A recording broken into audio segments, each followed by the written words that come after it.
আসসালামু আলাইকুম, শুভ সকাল। আজ ৭ আগস্ট ২০২৫, ২৩ শ্রাবণ ১৪৩২ বঙ্গাব্দ, ১২ সফর ১৪৪৭ হিজরি। জানিয়ে দিচ্ছি বাংলাদেশের স্বনামধন্য কয়েকটি পত্রিকার অনলাইন ভার্সনের শিরোনামসমূহ।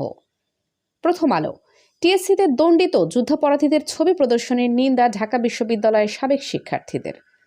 ঢাকায় কার্যক্রম নিষিদ্ধ আওয়ামী লীগের ৯ নেতাকর্মী গ্রেপ্তার। খোদ কোরিয়াতেই কমছে কে পপের জনপ্রিয়তা। বেআইনি সমাবেশ নিয়ন্ত্রণ করা সহ পুলিশ সদর দপ্তরের ৫ নির্দেশনা।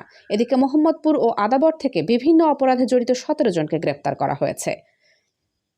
১১ ডিআইজি সহ ৭৬ ওএসডি পুলিশ কর্মকর্তাকে পাঠানো হলো ঢাকার বাইরে।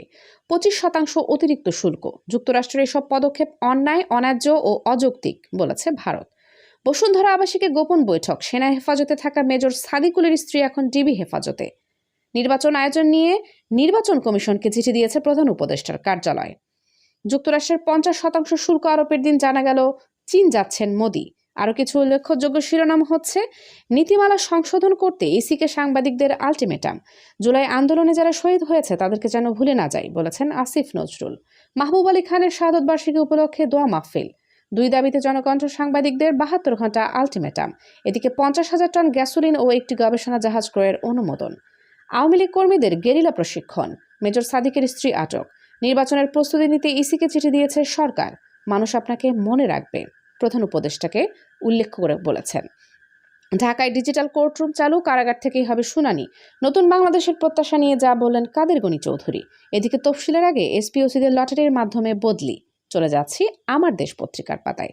নির্বাচন আয়োজনে ইসিকে প্রধান উপদেষ্টার কার্যালয়ের চিঠি। অর্থনীতিতে বড় ধাক্কা, কোণঠাসা মোদী সরকার। ফের ভারতের উপর উল্লেখযোগ্য শুল্ক আরোপের হুমকি ট্রাম্পের। এদিকে ডিবি হেফাজতে আওয়ামী লীগারদের প্রশিক্ষণ দেয়া সেই মেজর সাদেকের স্ত্রী গ্রেপ্তার। জামায়াত আমিরকে দেখতে হাসপাতালে ইসলামী আন্দোলনের ফয়জুল। আগামী বছর চামড়া সংরক্ষণের আগ্রহ আরও বাড়বে বলেছেন বাণিজ্য উপদেষ্টা। যান্ত্রিক ত্রুটি, মিয়ানমার থেকে ঢাকায় ফিরল বিমানের ব্যাংককগামী ফ্লাইট। রাশিয়ার তেল কেনার শাস্তি, ভারতের উপর শুল্ক বাড়িয়ে ৫০% করলেন ট্রাম্প। নির্বাচনের আগে এসপিওসিদের বদলি হবে লটারির মাধ্যমে বলেছেন স্বরাষ্ট্র উপদেষ্টা। শহীদ সালাউদ্দিন কাদের চৌধুরীর সন্তান আমাদের ধন্যবাদ জানিয়েছে বলেছেন ফরহাদ। মতবিরোধ থাকবে, রাজনীতিবিদদের মুখ দেখা দেখে যেন বন্ধ না হয় বলেছেন তারেক রহমান। চলে যাচ্ছি দৈনিক ইত্তেফাক পত্রিকার পাতায়। গণ অভ্যুত্থানের ১৯ মামলায় চার্জশিট দিল পুলিশ। এদিকে শিক্ষা উপকরণ বিতরণে গিনেস বিশ্ব রেকর্ড গড়তে যাচ্ছে বাংলাদেশ। মালয়েশিয়ায় ৩০৬ জন বাংলাদেশি আটক। ষড়যন্ত্রমূলক বৈঠকের অভিযোগ, মেজর সাদেকের স্ত্রী গ্রেপ্তার। প্রধান উপদেষ্টার সঙ্গে ডাচ দূতের বিদায়ী সাক্ষাৎ। উপহার দিলেন গান। হাসিনা ও ১৪ দলের বিচার করবে বিএনপি বলেছেন গয়েশ্বর। সবশেষে চলে যাচ্ছি নয়াদিগন্ত পত্রিকার পাতায়। ফেব্রুয়ারিতে নির্বাচন আয়োজনে ইসিকে প্রধান উপদেষ্টার চিঠি।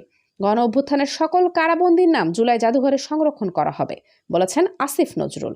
জাতীয় নির্বাচনে ৪৭,০০০ কেন্দ্রে থাকছে বডি ওর্ন ক্যামেরা বলেছেন স্বরাষ্ট্র উপদেষ্টা।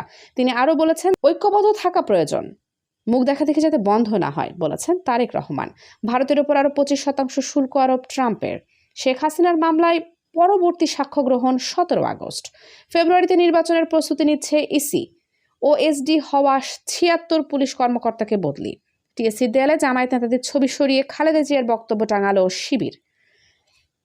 এদিকে যুক্তরাষ্ট্রের সাথে শুল্ক আলোচনার শর্তাবলী প্রকাশযোগ্য নয় বলেছেন অর্থ উপদেষ্টা। মেঘ ভাঙা, বৃষ্টি এবং আকস্মাৎ বন্যার পর ভারতে ১০০ জনের বেশি নিখোঁজ। হাসিনার সময় পুরো দেশটাই জেলখানা ছিল বলেছেন পরিবেশ উপদেষ্টা। সারা দেশে বেহাত ওয়াকফ সম্পত্তি উদ্ধারে অভিযান শুরু হচ্ছে বলেছেন ধর্ম উপদেষ্টা। নির্বাচনের আগে এসপিওসিদের বদলি হবে লটারির মাধ্যমে বলেছেন স্বরাষ্ট্র উপদেষ্টা। আওয়ামী লীগ নেতাকর্মীদের গেরিলা প্রশিক্ষণ, মেজর সাদিকের স্ত্রী সুমাইয়া আটক। সবশেষে জানিয়ে দিচ্ছি আবহাওয়ার সংবাদ। আজকের সম্ভাব্য সর্বোচ্চ তাপমাত্রা ৩০ ডিগ্রি সেলসিয়াস এবং সর্বনিম্ন তাপমাত্রা ২৭ ডিগ্রি সেলসিয়াস। সারা দেশের বিভিন্ন জায়গায় হালকা থেকে গুঁড়ি গুঁড়ি বৃষ্টি হবে।